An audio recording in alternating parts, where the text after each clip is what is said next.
Very good morning to all of you students. जैसा कि हम लोग स्पर्मेटोजेनेसिस को पढ़ रहे हैं, शुक्राणु जन्म को, शुक्राणु निर्माण की प्रक्रिया का पहला पार्ट मैंने आपको इसके पहले प्रोवाइड किया। अब उसी स्पर्मेटोजेनेसिस की प्रोसेस को हम लोग डायग्रामेटिक समझने का प्रयास करेंगे। और प्रयास क्या, यहाँ से आपके टीजीटी, पीजीटी और नीट जैसे एग्जाम में क्वेश्चन श्योर है बनते हैं, क्योंकि आप देखिए उसको कैसे देखें, यहाँ पर देखें, समझें कहाँ पर क्या बनता है, तो आपको बिल्कुल समझ में आएगा कि वो क्या क्वेश्चन बनने लायक है टॉपिक कि नहीं है। आपको तो पहले से भी कंफर्म है कि टॉपिक कितनी इम्पोर्टेंट है जीवन के लिए। आइए देखते हैं। तो जैसा कि हम लोग पीछे इसके पहले वाले वीडियो में, इसके पहला वाला जो लेक्चर था उसमें हम लोग पढ़े थे कि एट लास्ट में स्पर्मेटोगोनियम सेल से हमने क्या कर लिया था, स्पर्म का निर्माण कर लिए थे।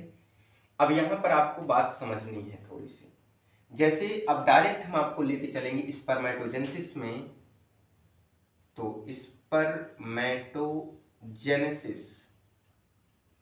यानी कि स्पर्मेटोजेनेसिस क्या होता है, स्पर्म फॉर्मेशन यानी शुक्राणु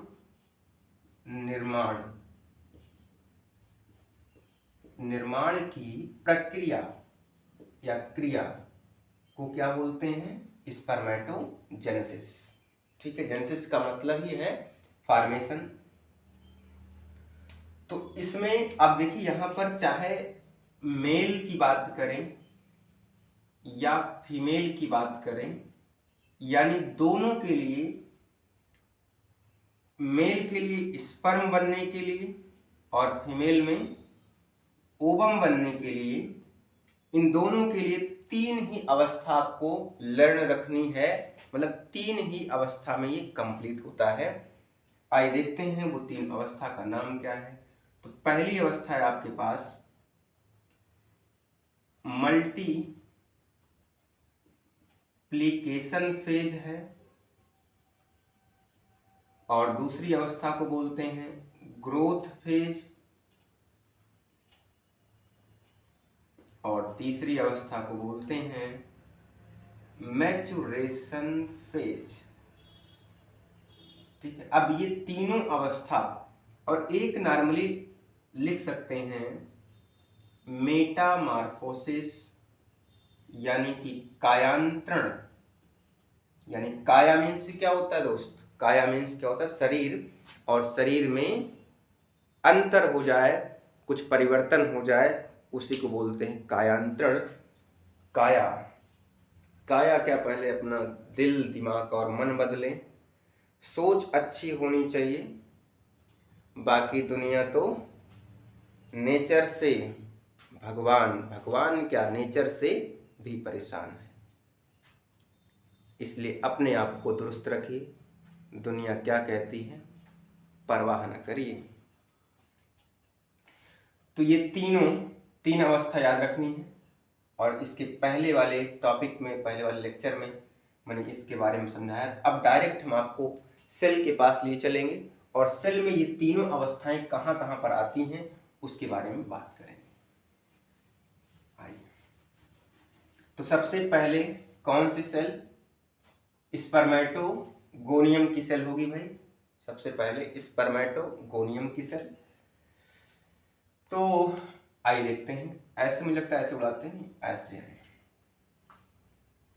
ये एक स्पर्मेटोगोनियम है, और स्पर्मेटोगोनियम कैसी सेल थी, 2n।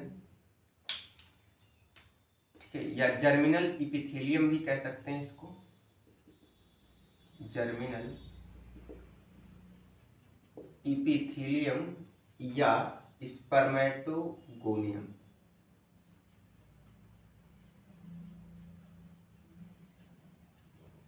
Spermatogonium cell.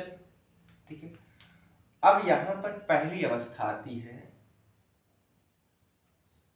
इधर देखते हैं, यहां पर मल्टीप्लिकेशन फेज।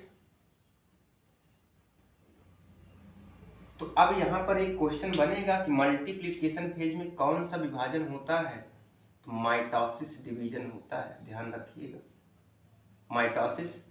तो जब इसमें माइटोसिस होगा, इस वाले में मल्टीप्लाई होगी, तो ये कई सारी सेल बना लेती हैं इस तरह से बहुत सारी सेल बन जाती हैं, और उसके जो गुणसूत्र होते हैं उसमें भी क्या होती है, वो भी 2n ही होती है। तो यहाँ पर माइटोसिस डिवीजन हुआ, यानी मल्टीप्लिकेशन फेज, यानी विभाजन प्रवस्था या गुणन प्रवस्था बोलते हैं। यानी ये स्पर्मेटोगोनियम सेल जो है, स्पर्मेटोगोनिया, ये विभाजित होकर के अपने समान बहुत सारी कोशिकाएं बना लेती हैं। मैंने एक माइटोसिस करके 2 सेल बना के आपको यहाँ पे दिखा रहे हैं, ठीक है। तो इसमें से हम एक सेल को ले रहे हैं, ये वाली सेल, ठीक है। अब ये सेल क्या करेगी, कुछ सर्टोली सेल से क्या करेगी, न्यूट्रिशन लेगी, पोषण लेकर के। और देखिए यहाँ पर इस सेल को, यानी ये दोनों जो सेल बनी हैं, इसको बोलते हैं प्राइमरी स्पर्मेटोसाइट सेल, जो आगे चल करके स्पर्म बनाएगी। यानी कि दोनों, इन सेल को भी कहते हैं, जब विभाजन होने के बाद जो सेल बनी है उसको बोलते हैं प्राइमरी स्पर्मेटोगोनियम सेल या स्पर्मेटोसाइट सेल। अब यहाँ पर दूसरी अवस्था आ जाती है ग्रोथ फेज। अब ग्रोथ फेज में आपको दिख भी रहा होगा, इन कोशिकाओं से इस कोशिका की साइज क्या है, कुछ बड़ी हो गई है, यानी इसमें जो इसका साइटोप्लाज्म है वो बढ़ गया है। इसका मतलब शुरुआत में जो मैंने बताया था आपको कि जो जर्मिनल इपिथेलियम जो आपके पास सेमिनिफेरस ट्यूब्यूल थी, उसमें 2 तरह की कोशिका थी, और वो 2 तरह की कोशिका में एक कोशिका क्या थी, एक तरह सर्टोली कोशिका थी, और वो सर्टोली कोशिका क्या करती थी, उसका काम नरिशमेंट का काम था, इसको भोजन देना, और ये पोषक पदार्थ ले करके क्या करती है, अपने साइज को बड़ा कर लेती है। अब बड़ा करने के बाद ये पुनः डिवाइड होती है, ये सेल डिवाइड होने के बाद 2 सेल इस तरह से बना लेती है, ऐसे, ठीक है। तो यहां पर होता है मियासिस फर्स्ट, और मियासिस फर्स्ट में 2 अगुणित कोशिका बनती है, ये ध्यान रखिएगा। और मियासिस फर्स्ट जो है वो कैसा होता है, रिडक्शनल होता है, यानी उसमें जो क्रोमोसोम का कंटेंट होता है वो हाफ नंबर में हो जाता है, अर्थात ये 2n है, तो ये सब कैसे हो जाएंगी, n हो जाएंगी, ठीक है। रिडक्शन हुआ मतलब कम हुआ, न्यूनीकरण, ह्रास, ठीक है ना। तो अब ये जो है इसको बोलेंगे सेकेंडरी, इसको बोला जाएगा सेकेंडरी स्पर्मेटोसाइट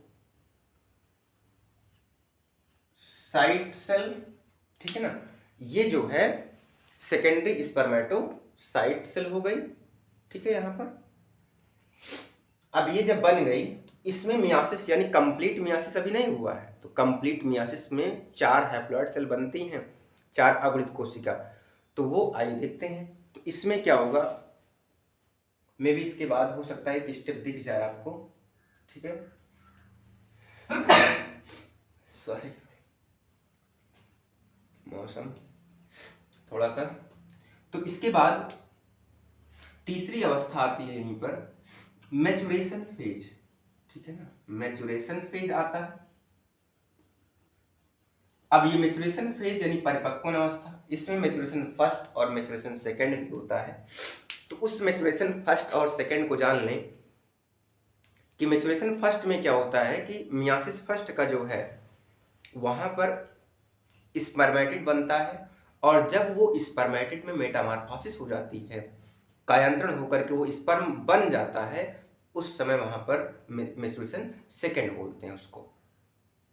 बात समझ में आ रही है, ठीक है। इधर थोड़ा सा हम इरेज करके इन दोनों सेल को यहाँ पे लेके आते हैं। आपकी तीसरी अवस्था स्टार्ट है, मे भी 1 मिनट देखते हैं।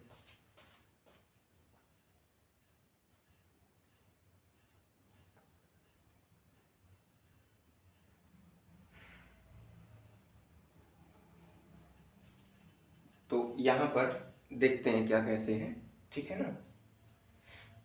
एक स्टेप आ जाएगा इसमें, ये क्या है, आगे चल करके 2 सेल इस तरह से 4 सेल 4 अवृत कोशिका बन जाएगी, ये बन गई इस तरह से, और ये भी कैसे हैं, n नंबर में है, ठीक है ना, n नंबर में है। और ये अब क्या बोली जाएंगी, ये चारों स्पर्मेटिड बोली जाएंगी भाई, ठीक है ना, स्पर्मेटिड बोली जाएंगी। अब इस स्पर्मेटिड में क्या होना है, मेटामॉर्फोसिस।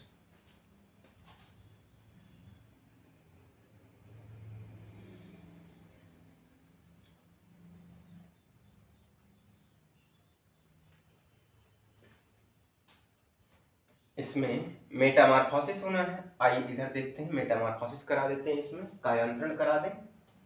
तो ये भाई मैच्योरेशन चल रहा है, ठीक है ना, यहाँ पर आइए, वैसे नीचे इसके बाद दिखेगा नहीं भाई, मैंने प्रयास किया कि शायद दिखे। तो ये 4, मैंने इस 4 को, यानी जो हैप्लॉइड, अब ये जो हैप्लॉइड है, यानी हम सेकेंडरी स्पर्मेटोसाइट को उठा लेते हैं यहाँ पर, ये 2 थी आपके पास, और इनसे 2 सेल बन गई ये, और इनसे 2 सेल बन गई ये। तो ये आपका क्या हुआ, मियासिस सेकेंड बोला गया है। और ये सब कैसी हैं, अगुणित हैं, ठीक है ना, अगुणित कोशिका है।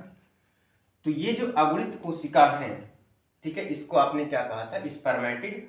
अब इसमें क्या होगा, मेटामॉर्फोसिस होगी, यानी कायांतरण होगा, या स्पर्मियोजेनेसिस भी कह सकते हैं इसको लिख सकते हैं स्पर्मियोजेनेसिस या मेटामॉर्फोसिस बोल सकते हैं इसको।